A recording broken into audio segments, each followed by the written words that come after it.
بعض مرتبہ ایسا ہوتا ہے کہ اللہ کی تقدیر میں لکھا ہوتا ہے کہ اس کو یہ چیز نہیں ملے گی، اللہ وہ چیز نہیں دینا چاہتے اس کو جو وہ مانگ رہا ہے، تو اللہ اس کا نعم البدل عطا کر دیتے ہیں انسان کو. سمجھ رہے ہو؟ بولو بھائی، نعم البدل.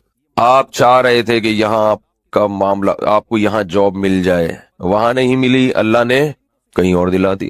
آپ کو تکلیف ہوتی ہے کہ یار یہ تو میں نے غلط ہو گیا، میں تو چاہ رہا تھا ادھر، یہاں میرے لیے مستقبل میں راہیں بہت ہیں. اللہ کو پتا ہے یہاں نہیں ہے، وہاں تیرے لیے راہیں بہت ہیں. تو سمجھ رہا ہے کہ یہاں نقصان ہوگا لیکن یہاں کیا ہوگا.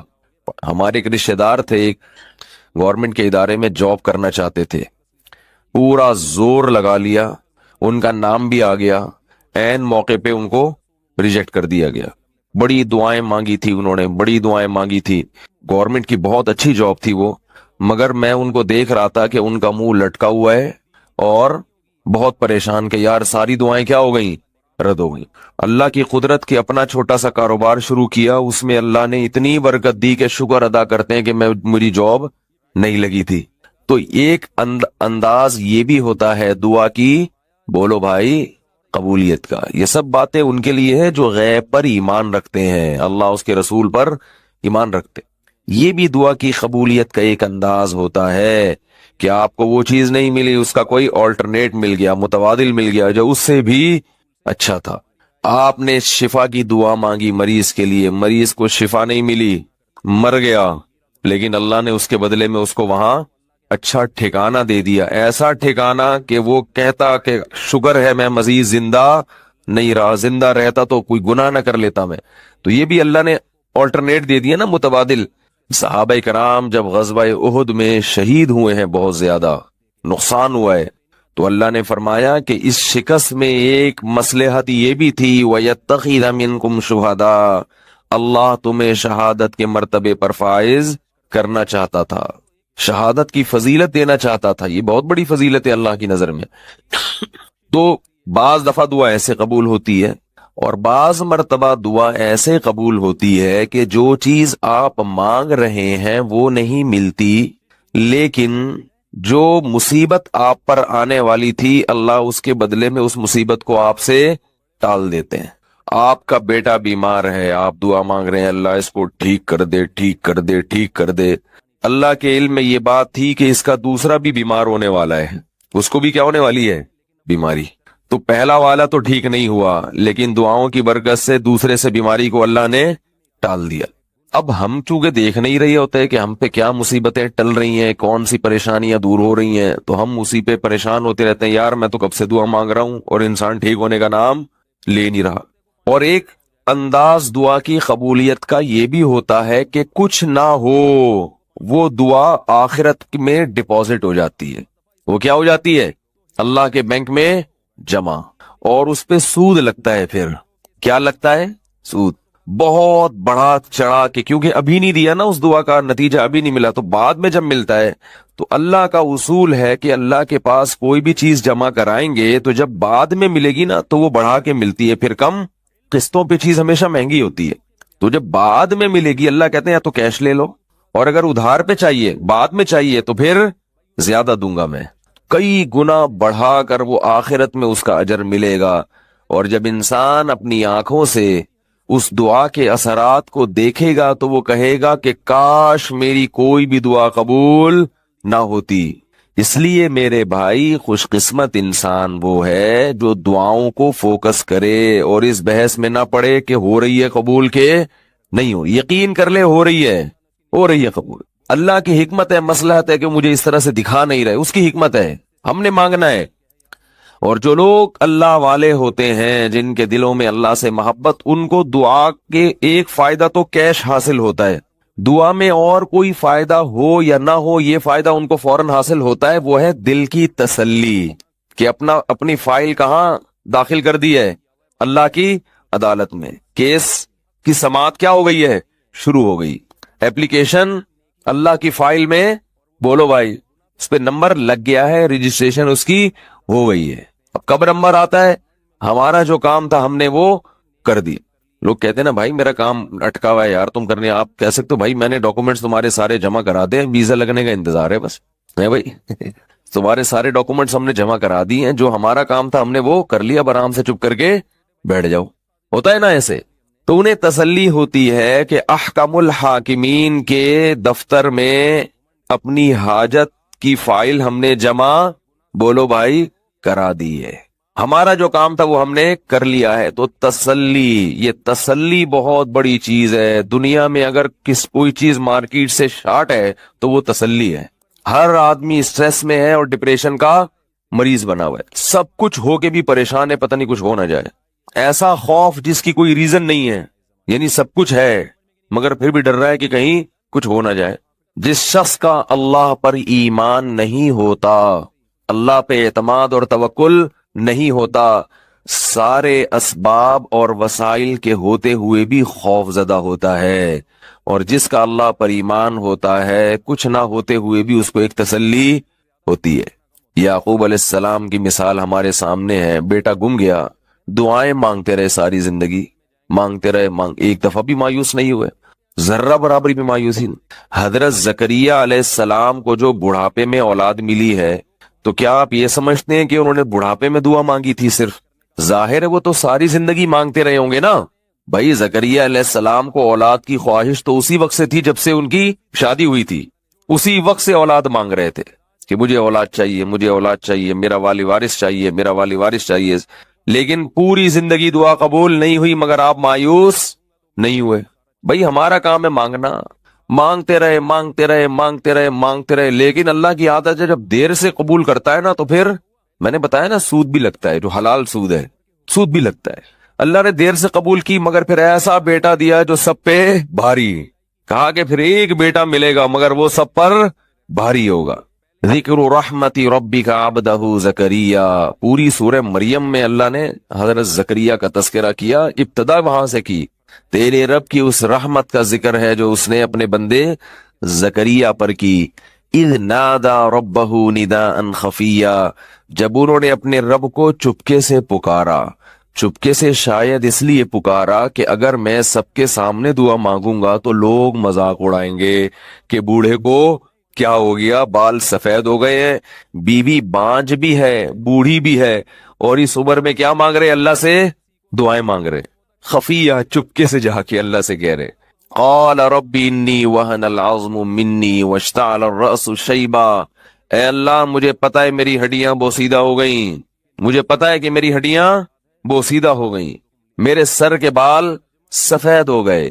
واشتعل الرأس شیبا ولم اکن بدعائک ربی شقیہ، مگر میں تیری رحمت سے مایوس نہیں ہوں، مجھے پتہ ہے تو دعائیں قبول کرتا ہے. حب لی من لدنک ولیہ، عطا کر دے، گفٹ دے دے، ہبہ کر دے اپنی طرف سے ایک میرا والی وارث. عجیب بات ہے، دعائیں مانگ رہے ہیں، جب دعا قبول ہوتی ہے تو پھر حیران بھی ہوتے ہیں. حالت جنابت میں اذکار اور تسبیح پڑھنا. حالت جنابت میں تسبیح ہاتھ میں لے کر تیسرا کلمہ، درود شریف، استغفار یا دوسرے اذکار اور دعائیں پڑھ سکتے ہیں. ساجد انڈیا سے، جی بالکل پڑھ سکتے ہیں، کوئی حرج نہیں ہے اس میں. اور خاص طور پہ جو خواتین مینسز کی حالت میں ہوتی ہیں وہ تو بالکل ہی عبادت چھوڑ دیتی ہیں، یہ بھی صحیح نہیں ہے. بھائی نماز اور تلاوت نہیں کرنی، باقی عبادتیں تو کریں، تسبیحات پڑھیں، دعائیں مانگیں اللہ تعالیٰ سے. اچھا، ناپاکی میں قرآن کی آیت پڑھنا، یہ سوال پوچھا ہے، یہ پوچھنے والے نے نام ہی نہیں لکھا. کیا ناپاکی کی حالت میں قرآن کی آیت پڑھ کر دعا کر سکتے ہیں یا نہیں؟ نیز بغیر وضو کے قرآن کی آیت پڑھ سکتے ہیں یا نہیں؟ بغیر وضو کے تو بہرحال قرآن پڑھ سکتے ہیں، البتہ ناپاکی کی حالت میں قرآن کی تلاوت جائز نہیں ہے. البتہ قرآن کی وہ آیتیں جن میں دعا کا عنصر پایا جاتا ہے، دعا کے میننگ پائے جاتے ہیں، تو ان آیتوں کو ناپاکی کی حالت میں دعا کی نیت سے پڑھ سکتے ہیں، تلاوت کی نیت سے نہیں پڑھ سکتے. جیسے قرآن میں آتا ہے ربنا آتنا فی الدنیا حسنۃ وفی الآخرۃ حسنۃ وقنا عذاب النار. اب یہ دعا ہے لیکن قرآن کی آیت بھی ہے، تو آپ اسے آیت کی نیت سے نہ پڑھیں، ناپاکی کی حالت میں دعا کی نیت سے آپ پڑھ سکتے ہیں.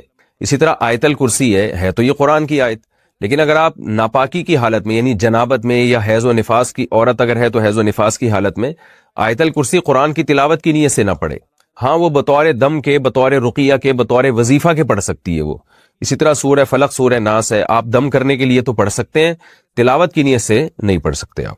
ناپاک بستر پر ناپاک کپڑوں میں تلاوت وغیرہ کا حکم۔ اگر بیڈ یا صوفہ وغیرہ ناپاک ہو جائے تو اس پر بیٹھ کر تلاوت کرنا، ذکر کرنا، یہ دینی بیان سننا جائز ہوگا یا نہیں؟ اس طرح ناپاک کپڑوں میں ان کاموں کا کیا حکم ہے؟ سلمان صاحب لاہور سے۔ دیکھیں یہ سارے کام جائز ہیں کیونکہ طہارت نماز کے لیے شرط ہے، نماز کے علاوہ عبادت کے لیے طہارت شرط نہیں ہے، لیکن یہ بہرحال ادب کے خلاف ضرور ہے کہ جگہ ناپاک ہے، آپ وہاں بیٹھ کے قرآن کی تلاوت کر رہے ہیں، ناپاک کپڑے پہن کے کر رہے ہیں، تو یہ بہرحال ادب کے خلاف ہے، اس لیے اس سے اجتناب کرنا چاہیے۔ اس سے تلاوت کی اہمیت بھی دل سے نکل سکتی ہے، اور ہاں بیان سن لیں، اگر اس کو فوری طور پر پاک کرنے میں کوئی تکلیف ہو رہی ہے تو بیان سننے میں کوئی حرج نہیں ہے، لیکن تلاوت کرنا ناپاک کپڑوں میں یہ بہتر نہیں ہے۔ ناپاکی کی حالت میں آیت کریمہ پڑھنے کا حکم۔ کیا آیت کریمہ کا ختم بغیر وضو کے ناپاکی میں کیا جا سکتا ہے؟ نیز کیا خواتین دوران حیض آیت کریمہ پڑھ سکتی ہیں؟ فاطمہ بیگم انڈیا سے۔ آیت کریمہ جب تلاوت پڑھی جاتی ہے نا بطور وظیفے یا دعا کے، تو اس میں قرآن کی نیت نہیں ہوتی، اور علماء نے یہ بات بیان کی ہے فقہا نے کتابوں میں کہ قرآن کی کسی آیت کو بطور وظیفے کے یا بطور دعا کے پڑھا جائے تو وہ قرآن پھر قرآن نہیں رہتا، بلکہ وہ محض ایک دعا بن جاتی ہے، لہذا وہ ناپاکی کی حالت میں بھی پڑھی جا سکتی ہے۔ لہذا آیت کریمہ آپ اگر وظیفے کے طور پہ، دعا کے طور پہ پڑھ رہی ہیں تو یہ کام ناپاکی کی حالت میں بھی ہو سکتا ہے۔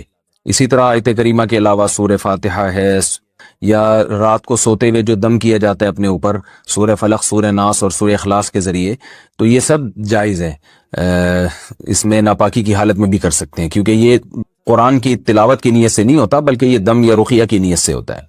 قرآن پورا کرنے کے لیے حالت حیض میں قرآن پڑھ سکتے ہیں؟ میرا قرآن ختم ہونے میں 3 پارے رہ گئے ہیں، پیریڈ شروع ہو گئے ہیں۔ میں نے ایک کلپ میں سنا تھا کہ حیض کی حالت میں قرآن پڑھ سکتے ہیں اور تلاوت بھی سن سکتے ہیں، کیا یہ بات صحیح ہے؟ تلاوت سن تو سکتے ہیں، قرآن پڑھ نہیں سکتے۔ اس بارے میں میرا کلپ موجود ہے یوٹیوب پہ، محترمہ ڈاکٹر فرحت ہاشمی کا ایک ان کے حوالے سے ایک بات چلی تھی، اور جو ان کی اکیڈمی میں کام کرنے والی خواتین ہیں انہوں نے ایک فتوے کو وائرل کیا تھا جس میں یہ بتایا گیا تھا کہ حالت حیض میں بھی عورت قرآن کو ہاتھ لگا سکتی ہے۔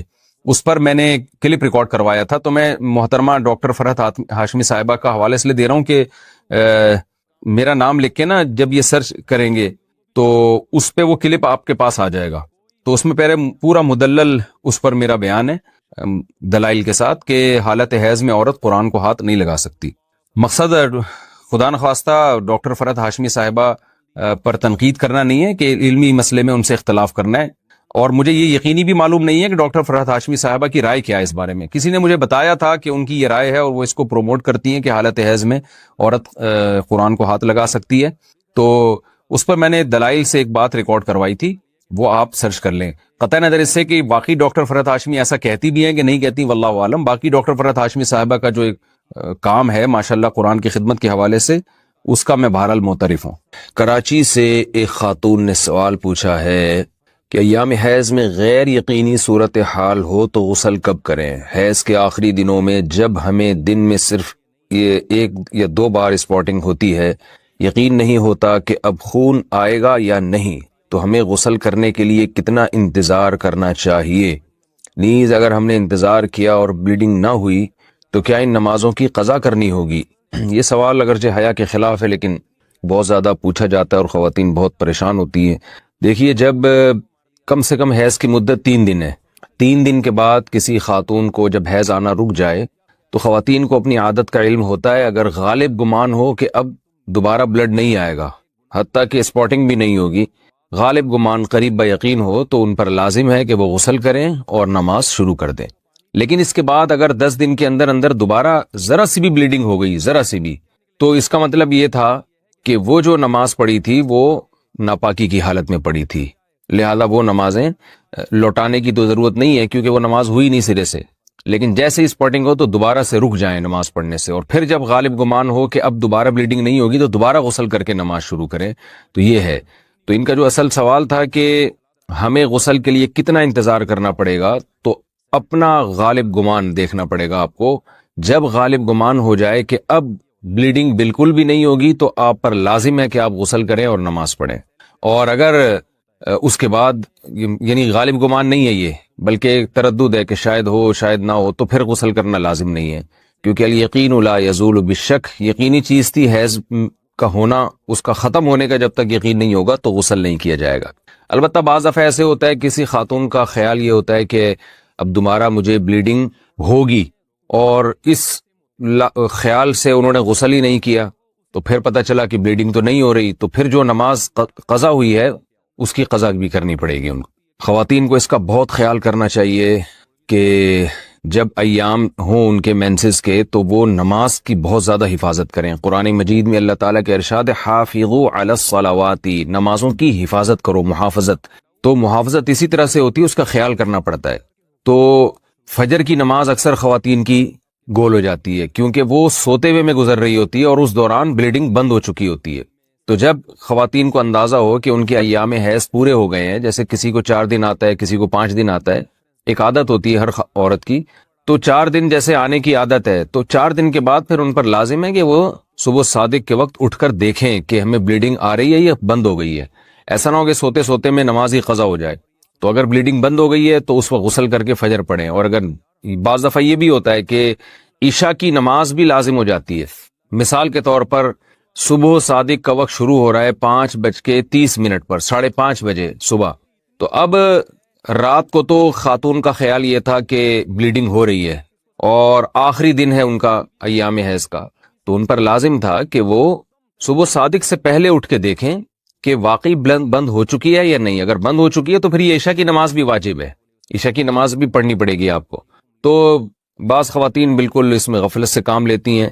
میں یہ نہیں کہہ رہا کہ ابھی بلیڈنگ شروع ہوئی ہے تو رات کو دوبارہ ہر رات کو اٹھ کے دیکھنا شروع کریں کہ بلیڈنگ ہے یا نہیں ہے۔ تو جو عادت ہے وہ اس کو تو گزرنے دیں، 3 یا 4 دن کی کسی کو عادت ہے، کسی کو 5 دن کی عادت ہے، لیکن جس دن یہ احتمال شروع ہو جائے کہ اب بلیڈنگ رک سکتی ہے تو اس دن عشاء کی نماز اور فجر کی نماز میں خاص طور پر خیال کریں، کیونکہ یہ 2 نمازیں سوتے میں گزر جاتی ہیں۔ جمیل صاحب کو سمجھائیں، اللہ کا واسطہ۔ کسی نے میسج بھیجا، میں ان کے بیانات بہت شوق سے سنتا تھا، اب میں ان سے بھی گیا، انہوں نے ایسا بیان دیا ہے کہ اب مجھے ان سے نفرت ہو گئی ہے۔ کوئی منافق کہہ رہا ہے، کوئی یہودی کہہ رہا ہے، ایسے ایسے برے برے فحش القابات سے نوازا جا رہا ہے کہ الامان والحفیظ۔ تو میری کوئی اوقات نہیں ہے کہ میں وکیل بن کے کسی کی حمایت یا مخالفت کروں، میں کوئی اتنا بڑا آدمی نہیں ہوں، یہ تو بڑے علماء کا کام ہے۔ لیکن بڑے علماء ہی کے کہنے پر چند الفاظ، چند گزارشات آپ کے سامنے پیش کر رہا ہوں، آپ کی سمجھ میں آئے مان لیں، نہیں آئے تو میرے خلاف بھی ایک پورا کلپ اور فیس بک پر، کیونکہ ان کی تو پھر بھی اتنی عزت ہے، جب ان کا خیال نہیں کیا تو ہم کس کھیت کی مولی ہیں۔ مجھے کسی نے آج کہا کہ آپ بھی کچھ بات کریں، میں نے کہا جتنی توپوں کا رخ ان کی طرف ہے نا، اس سے 4 گنا زیادہ توپوں کا رخ میری طرف ہو جائے گا، کیونکہ ان کی تو ایک شخصیت ہے، ایک بڑے بزرگوں میں ان کا شمار ہوتا ہے، ہماری کیا اوقات ان کے سامنے۔ لیکن یہ کہ جب بڑے حضرات ہیں، کچھ ہمارے ہی بڑوں میں سے ہیں، علماء ہیں، جنہوں نے باقاعدہ آرڈر کیا ہے کہ کوئی بات جو ہے نا لوگوں کے سامنے، لوگوں کو گائیڈنس کی ضرورت ہے اس معاملے میں، تاکہ لوگ افراط و تفرید کا شکار نہ ہوں، تو پھر میں کچھ جسارت کر رہا ہوں چند الفاظ آپ کے سامنے پیش کرنے۔ پہلی بات یہ ہے کہ مولانا طاری جمیل صاحب ایک صاحب رائے آدمی ہیں، ان کو اپنی رائے بیان کرنے کا پورا حق حاصل ہے، اس پر دنیا میں کوئی بھی پابندی، اس رائے بیان کرنے پر پابندی نہیں لگا سکتا۔ آپ کو اپنا ظرف تھوڑا سا وسیع کرنا چاہیے کہ آپ اپنے سیاسی لیڈروں کی پالیسی کے خلاف، آپ کے سیاسی لیڈروں کی پالیسی کے خلاف اگر کوئی چل رہا ہے تو آپ کے اندر اتنا ظرف ہونا چاہیے کہ آپ اس کو برداشت کرو۔ یہ جو ایک طوفان بدتمیزی مچایا ہوا ہے فیس بک پر، یہ آپ کے جو طریقہ کار ہے نا، یعنی آپ کی جو زبان ہے اور آپ کا جو اسٹائل ہے، اس سے یہ آپ کی ویلیو پڑھے لکھے لوگوں کی نظر میں گرا رہا ہے، یعنی آپ خود اپنے آپ کو بدنام کر رہے ہیں۔ حضرت مولانا طاری جمیل صاحب سے اللہ نے جو دین کا کام لیا ہے، اتنا بڑا کام اللہ نے، اور ایسے جگہوں پر لیا ہے، یعنی ایسی جگہوں پہ انہوں نے کام کیا ہے کہ جہاں ان کے علاوہ کوئی بھی کام کرنے والا موجود نہیں ہے۔ ابھی اگر انہوں نے کسی حاکم کے حق میں اس کی اچھی چیزوں کو ہائی لائٹ کر کے اس کو اپریشیٹ کر دیا تو یہ کون سا جرم ہو گیا بھائی؟ یہ کون سی کتاب میں لکھا ہے کہ یہ جرم ہے؟ لوگوں کے میسج آ رہے ہیں امام احمد ابن حنبل ظالم حاکم کے سامنے ڈٹ گئے تھے اور ان کا جیل سے جنازہ نکلا. امام ابو حنیفہ ڈٹ گئے تھے, انہوں نے وزارت کو قبول نہیں کیا, ان کا جیل سے جنازہ نکلا. امام ابو حنیفہ رحمہ اللہ تعالی نے اگر وزارت قبول نہیں کی تو کیا ساری دنیا کے سارے علماء میں کسی نے بھی وزارت قبول نہیں کی ہے؟ امام ابو یوسف نے قاضی القضاء کا عہدہ قبول کیا. امام احمد ابن حنبل رحمہ اللہ تعالی جو اس حاکم کے سامنے ڈٹ گئے تھے وہ اس بیس پہ نہیں ڈٹے تھے کہ وہ ان کا کوئی ذاتی رنجش تھی یا کوئی مسئلہ تھا. امام احمد ابن حنبل کو حاکم وقت مجبور کر رہا تھا کہ اس کی مرضی کا فتویٰ دیں. بات آ رہی ہے سمجھ میں؟ اس وقت کا جو خلیفہ تھا اس کی رائے یہ تھی کہ قرآن مجید اللہ کی مخلوق ہے, اللہ کی صفت نہیں ہے. امام احمد ابن حنبل کی رائے یہ تھی کہ قرآن اللہ کی صفت ہے, اور یہی اہل سنت کا عقیدہ تھا. حاکم وقت گن پوائنٹ پہ مجبور کر رہا تھا کہ آپ وہی فتویٰ دیں جو میں دیتا ہوں کیونکہ لوگ آپ کو سنتے ہیں. اگر کوئی حاکم کسی مفتی کو, کسی عالم کو مجبور کرے کہ جو میں رائے رکھتا ہوں آپ کو اسی پہ فتویٰ دینا پڑے گا, پھر کسی عالم مفتی کے لیے جائز نہیں ہے کہ وہ اپنے فتوے کو حاکم کے کہنے سے تبدیل کرے. یعنی حکومت کی اس قسم کی چاپلوسی کیا ہے؟ بولو نا بھائی, ناجائز ہے. یعنی ایسی چاپلوسی کہ آپ غلط بیانی شروع کر دیں. حضرت مولانا طارق جمیل صاحب نے یہ جو کلپ ہے جس میں عمران خان کی حمایت کی ہے انہوں نے, میں نے بار بار سنا اس کلپ کو, اس میں کہیں بھی ایسا نہیں ہے کہ کسی غلط بات میں عمران خان کی انہوں نے کیا کی ہو. لوگ کہہ رہے ہیں کہ عمران خان کی ابھی اسمبلی نے شراب کا بل پاس نہیں کیا تو مولانا نے اس کی مخالفت کیوں نہیں کی؟ تو مولانا حمایت بھی تو نہیں کی نا. نہیں یاری میرا خیال ہے بات. اگر مولانا اس کی حمایت کرتے کہ عمران خان اتنا اچھا آدمی, دیکھو اس کی اسمبلی میں شراب پر بل پیش ہوا اور وہ پاس نہیں ہوا, کتنا اچھا آدمی ہے, ماشاءاللہ ماشاءاللہ بہت زبردست کام ہو گیا, تو آپ کہتے یار یہ تو حکومت کی بالکل حمایت کر رہے ہیں. رہا یہ مسئلہ, ممکن ہے آپ یہ کہہ سکتے ہیں, پہلی بات تو میں ایک بات بتا دوں, مولانا طارق جمیل صاحب نے جو عمران خان کی حمایت کی ہے تو یہ پی ٹی آئی کی حمایت نہیں ہے, نہ پی ٹی آئی کی حمایت ہے نہ پی ٹی آئی کی مخالفت ہے. مولانا ان چیزوں میں نہیں پڑتے اور اب تک انہوں نے اپنا دامن ان چیزوں سے بچا کے رکھا ہوا ہے. اور میری رائے میں اگر وہ پی ٹی آئی کو برحق سمجھتے ہیں تو پی ٹی آئی کا نام لے کے بھی حمایت کر دیں. تو اگر آپ کو اس سے اختلاف ہے تو آپ ایک کلپ بنا دو کہ بھائی مولانا جو حمایت کر رہے ہیں ہمیں اس سے اتفاق نہیں ہے, اور مولانا کے جو دلائل ہیں ہم ان دلائل کو تسلیم نہیں کرتے اور اس کے غلط ہونے کے یہ دلائل ہیں. بات ختم ہو جائے گی. نہیں یاری میرا خیال ہے بات. بھائی اگر وہ پی ٹی آئی کی صراحتاً حمایت کریں نا مولانا طارق جمیل صاحب, ان کا حق ہے, حمایت کر سکتے ہیں, وہ عالم دین ہے, ان کی ایک سوچ ہے, ان کا ایک تجربہ ہے, ان کا ایک, اور حکمرانوں کے ساتھ اٹھے بیٹھے ہیں. وہ میں اور آپ اتنا قریب نہیں ہے جتنا قریب وہ رہے ہیں, تو ان کو زیادہ پتا ہوگا, ہم اور آپ کو زیادہ نہیں پتا. وہ ایک رائے رکھتے ہیں. اگر وہ صراحتاً بھی کہہ دیتے کہ پی ٹی آئی کو ووٹ دو, میں یہ سمجھتا ہوں کہ پی ٹی آئی بہتر ہے, تو اگر آپ مسلم لیگ کے ہیں تو آپ ایک کلپ بنا دیں کہ مولانا کی رائے سے ہم اتفاق, بولو بھائی, نہیں کرتے. مولانا جو یہ دلائل دیے, ہم یہ دلائل پر ہمیں اعتراضات ہیں اور یہ اعتراضات ہیں, بات ختم ہو جاتی. منافق اور حکومت کا پٹھو, مجھے تو وہ الفاظ کہتے ہوئے شرم آ رہی ہے. یہ کون سا طریقہ ہے بھائی؟ رائے کی آزادی کا ہر ایک کو حق حاصل ہے. تو میں کہتا ہوں اگر وہ صراحتاً بھی حمایت کر دیتے, آپ ان کی مخالفت پر ایک کلپ جاری کر دیتے کہ ہم ان سے اتفاق نہیں کرتے, ختم ہو جاتی بات. جبکہ انہوں نے پی ٹی آئی کی حمایت نہیں کی ہے, انہوں نے عمران خان کی اگر حمایت کی ہے تو اس لیے نہیں کہ وہ پی ٹی آئی کا سربراہ ہے, اس لیے کہ وہ ملک کا سربراہ ہے. بات آ رہی ہے سمجھ میں؟ ملک کا سربراہ کوئی بھی ہو, اسلام اس بارے میں ہمیں ہدایات دیتا ہے کہ ملک کے سربراہ سے لڑ کے, اس کی گالی گلوچ کر کے, اس کی مخالفت کر کے آپ اس سے کام نہیں نکلوا سکتے. اسلام میں حکم ہے ملک کے سربراہ کی اطاعت کا, فرما برداری کا, اس کی تعظیم کا, اس کی عزت اور اس کے احترام کا. ہمارے اکابر کی تاریخ ہے یہ. امام احمد بن حنبل کا جو حاکم وقت سے جھگڑا ہوا تھا, وہ حاکم نے زبردستی گن پوائنٹ پہ اپنی مرضی کا فتویٰ ان سے اگلوانے کا کہا تھا. یہ زیادتی ہو گئی تھی. اس کے باوجود امام احمد بن حنبل کے پاس لوگ آئے اور انہوں نے کہا کہ ہم آپ قوم کو جمع کریں, ہم اس حاکم کی ایسی کی تیسی کر دیتے ہیں. آپ تاریخ اٹھا کے دیکھیں, امام احمد بن حنبل نے اس کام سے لوگوں کو منع کیا. تو مولانا طارق جمیل صاحب نے جو عمران خان کی حمایت کی, عمران خان جو اچھے کام کر رہا ہے مولانا کی نظر میں, مولانا نے ان اچھے کاموں میں کیا کیا ہے, لوگوں کو ترغیب دی ہے کہ اس میں عمران خان کا ساتھ دیں. اور میں بھی یہی کہتا ہوں, اور صرف عمران خان کے بارے میں نہیں کہتا, اگر نواز شریف کی حکومت ہوتی اور وہ کچھ اچھے کام کر رہا ہوتا تو میں بھی یہ کہتا کہ اس معاملے میں آپ کس کی حمایت کریں, نواز شریف کی حمایت کریں. زرداری بھی اگر کوئی اچھے کام کرے گا تو ہم ببانگے دہل یہ کہیں گے کہ اس کام میں آپ کس کی حمایت کریں. وہ الگ بات ہے اس بیچارے نے, یعنی اس میں ابھی تک اختلاف ہے کہ کوئی ایسا کام کیا بھی ہے کہ جس کو اچھا کہا جا سکے کہ نہیں, اس میں اختلاف ہے, کچھ کہتے ہیں کہا ہے کیا, کچھ کہتے ہیں نہیں کیا. تو کوئی بھی کرے گا. اس سے پہلے مولانا طارق جمیل صاحب نواز شریف سے بھی ملتے رہے, مسلم لیگ کے صدر سے, اور جتنے بھی سیاسی لوگ آئے ہیں, جتنے بھی حکمران آئے ہیں, مولانا ان کے ساتھ ہمیشہ اچھا سلوک, بولو بھائی, کرتے رہے. کیوں کرتے رہے یہ میں ابھی آ رہا ہوں اس پر, کیونکہ اس کو لوگ کہتے ہیں یہ تو حکومت کے چاپلوسی اور مکھن لگانے والی پالیسی ہے. علماء حق کا تو یہ کردار نہیں ہونا چاہیے. علماء حق کا حکومت کے ساتھ کیا کردار ہونا چاہیے اس پہ میں ابھی آ رہا ہوں. پہلے میں اس بات کو ذرا کلیئر کر دوں کہ مولانا نے پی ٹی آئی کی حمایت نہیں کی ہے, مولانا نے پاکستان کے وزیر اعظم کی حمایت کی ہے.